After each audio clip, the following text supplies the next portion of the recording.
മിലക്പൂർ എന്നു പേരുള്ള ഗ്രാമത്തിലായിരുന്നു സ്വാതി താമസിച്ചിരുന്നത്. ബോലയും ചേതനും അവളുടെ അയൽവാസികളായിരുന്നു.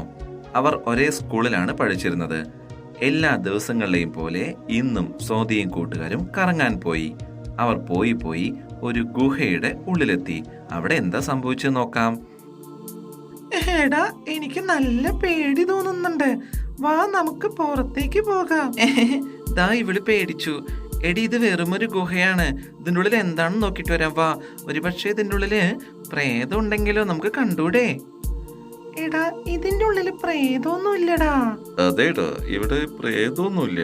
പക്ഷെ ഞാൻ കേട്ടിരിക്കുന്നത് ഇവിടെ എന്തോ ഒരു നിധി ഉണ്ട് എന്നൊക്കെയാണ് കേട്ടോ. ഒന്ന് പോടാ, ഇവിടെ നിധിയൊന്നുമില്ല, പക്ഷെ പ്രേതം ഉറപ്പായിട്ടുണ്ട്. എടി, ഒന്നും നീ മിണ്ടാതിരിക്കൂ. എനിക്ക് ഉടനെ വെളിയിൽ പോണം. അപ്പോൾ അവിടെ ഒരു ശബ്ദം കേൾക്കുന്നു. മക്കളെ, നിങ്ങൾ ഒട്ടും പേടിക്കണ്ട. ഇവിടെ നിങ്ങൾ സുരക്ഷിതരാണ് കേട്ടോ. ഇതാരാണ്? ഞാനാണ് 10 കൈകളുള്ള നാഗകന്യക. നാഗകന്യകയോ? അയ്യോ, നമുക്ക് ഓടാം, വാ. നിൽക്കൂ മക്കളെ, നിങ്ങൾക്ക് എന്ത് വേണമെങ്കിലും എന്നോട് ചോദിച്ചോളൂ, ഞാൻ തരാം. പക്ഷേ 3 കൂട്ടുകാരും നാഗകന്യകയെ പേടിച്ച് അവിടുന്ന് ഓടുന്നു. 3 പേരും ഗുഹയുടെ വെളിയിലെത്തി. കിതയ്ക്കുന്നുണ്ടായിരുന്നു അവർ. വാടാ, വേഗം വാ, വീട്ടിൽ പോകാം. ശരിയാടി നീ പറഞ്ഞത്. ഇവിടെ എന്തോ കുഴപ്പമുണ്ട്. വാ, നമുക്ക് വീട്ടിലേക്ക് പോവാം. പക്ഷേ എനിക്കൊരു കാര്യം മനസ്സിലായില്ലടാ. ഇനി നിനക്ക് എന്താടാ മനസ്സിലാവേണ്ടത്? അത് തന്നെ, ആ 10 കൈകളുള്ള നാഗം നമ്മളോട് എന്തോ പറഞ്ഞല്ലോ. പിന്നെന്തിനാ നമ്മൾ അവിടുന്ന് ഓടിയത്? എടാ, അത് വല്ലതും ചെയ്തിരുന്നെങ്കിൽ നമ്മൾ എന്ത് ചെയ്യുമായിരുന്നു? അത് തന്നെടാ, നിനക്കറിയില്ലേ പോല ഈ സിംഹവും മറ്റും ഇരയെ കിട്ടിയില്ലെങ്കിൽ എന്താണ് ചെയ്യുക എന്ന്? അതും ഇതുപോലെ സ്നേഹത്തോടെ അടുത്തേക്ക് വിളിക്കും. എന്നിട്ട് നമ്മളെല്ലാവരെയും പിടിച്ചു തിന്നും. വേണ്ടടാ. അങ്ങനെയൊന്നും ഇല്ലടാ, അത് നമുക്ക് എന്തോ തരാനിരുന്നതാ. നീ പൊയ്ക്കോ, ഞാനില്ല. ഞാനും എന്തായാലും ഇല്ല. അതെന്തെങ്കിലും ചെയ്താലോ നമ്മളെ? ശരി, നമുക്ക് വീട്ടിലേക്ക് പോകാം. പക്ഷെ ഒരു പ്രാവശ്യം കാണണമെന്നുണ്ടായിരുന്നു ഈ 10 കൈകളുള്ള നാഗകന്യക എങ്ങനെ ഉണ്ടാവുന്ന.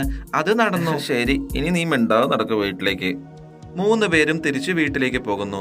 അടുത്ത ദിവസം ബോലയും സ്വാതിയും ചേതനും സ്കൂളിലെത്തുന്നു. ഏയ് ബോല, സ്കൂളിൽ പരീക്ഷ തുടങ്ങാൻ പോകുന്നു. നിനക്കറിയാലോ അല്ലേ അത്?